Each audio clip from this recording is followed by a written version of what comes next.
my name's Michaela Love. I'm a 3-star Pirelli professional, and today I want to talk to you about one of our patterns called the falling leaf pattern. Some of you may know this, and it may be new for some of you, but it's one of my personal favorites because it's a great exercise to have in your toolbox, especially if your horse gets excited about something, or maybe you went to a new place, you went to a new barn where you've never been before, and your horse gets a little disconnected. It's a great exercise for that because it reinforces your horse's respect, their yielding, all the while allowing them to move their feet.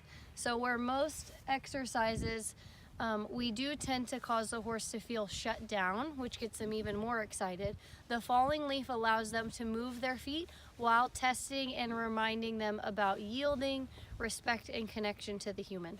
So I'm going to give you a little demo on that and talk about some specific things I like to coach my students on to set this pattern up for success.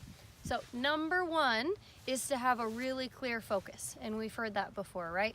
Use the natural power of focus. So before I even start, I'm gonna pick out a focal point, and I have C down there on my rail of my arena. So that's gonna be my focal point, and I'm gonna imagine that I have like a retractable dog leash from my belly button to C, and it's gonna be pulling me in with rhythm and drawing me on a straight line. Okay, so straight line and rhythm. The other thing I want you to imagine is that all of the yields are gonna take place behind this line. So if I put my arms out, everything behind me, behind this line, is hot lava or has sharks or electric eels or something in it that you don't want your horse to step in. So all of the yields need to take place in front of you, in front of this line. All right, so this is my horse Martini. We're gonna do a little demo and hopefully give you a clear idea of the falling leaf. Good morning.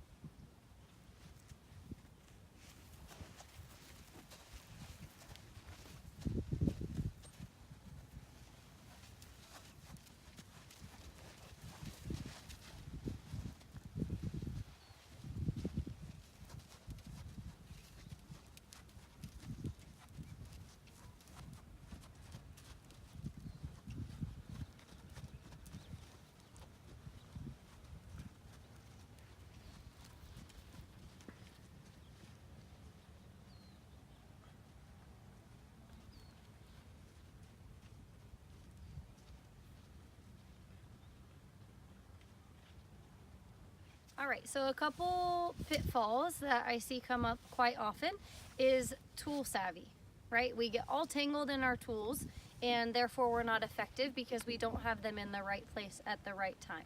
So some things to hopefully keep it easy for you, keep it simple, is I change my tools, my stick and my lead hand, as the horse crosses my belly button. So at the point that she's coming around in front of me, that's the moment I know, okay, I gotta switch my tools. Now, what a lot of people do is all kinds of funny things, right? They go to change their tools and they maybe bring the stick up and over like this, or they try to change the stick overhand, which can cause it to get all kinds of tangled. So just a really simple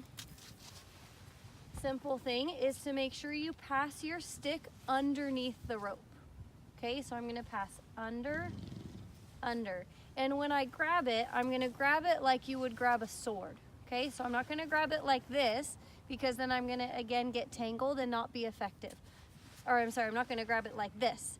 But I will come and grab it as if I were grabbing a sword off my hip, and that way I'm ready for battle. Okay? So another common pitfall is that we have a really hard time keeping the horse from going into the hot lava. So I want to show you with Snickers. This is a horse that I've never done the falling leaf with, and I may need to exaggerate my body language more to help him understand which yield I'm going for. With Martini, she's so sensitive that I can barely hiccup without it meaning something to her. So hopefully this will give you an idea of how you can use your body language to influence the hindquarters versus the forequarters.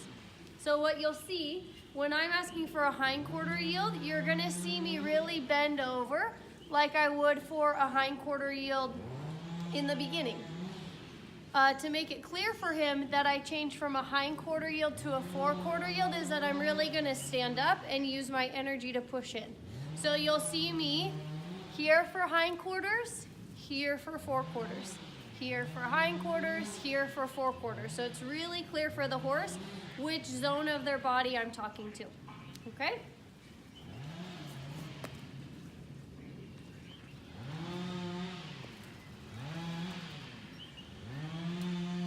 Forequarters, hindquarters, forequarters.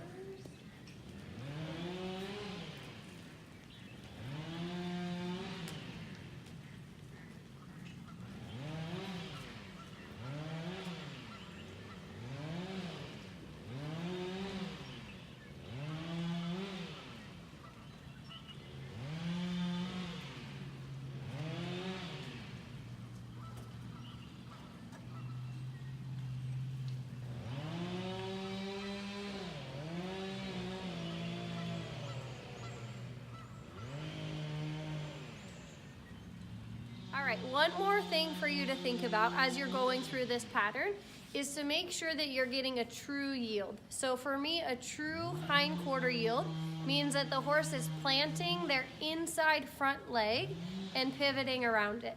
That tells me that they've really shut down their engine, so to speak, and taken away their ability to have forward motion, which as a prey animal is really hard for them because running away is quite literally their lifeline. So I want you to look this time as I go through and look for the moment that the inside front leg plants in the ground. That moment is when you'll see me change from this position to this position, because I know that I've got a true hindquarter yield and now I have permission to stand up straight and talk to the shoulder. Okay? I'm gonna say now when I see it, and hopefully you can hear me on video.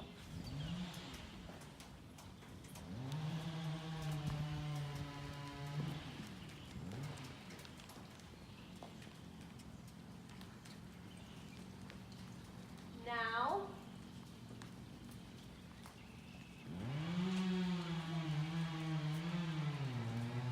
Now.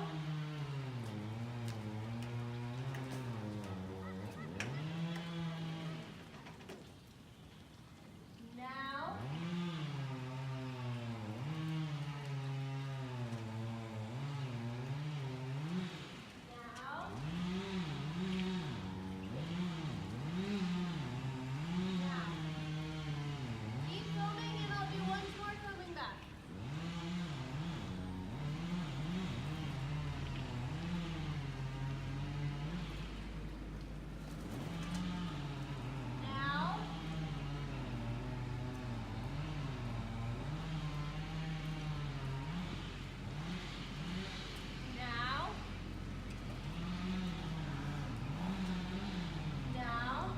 One of the things I love about the falling leaf pattern is that it shows you where your hole is. Is your horse better at yielding their hindquarters, better at yielding their forequarters, or do they have a dominant side or a submissive side?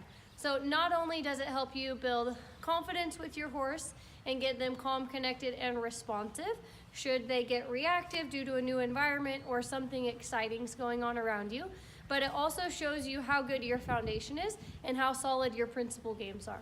So I hope you have fun with that and that it empowers you to have success next time you go out on an adventure.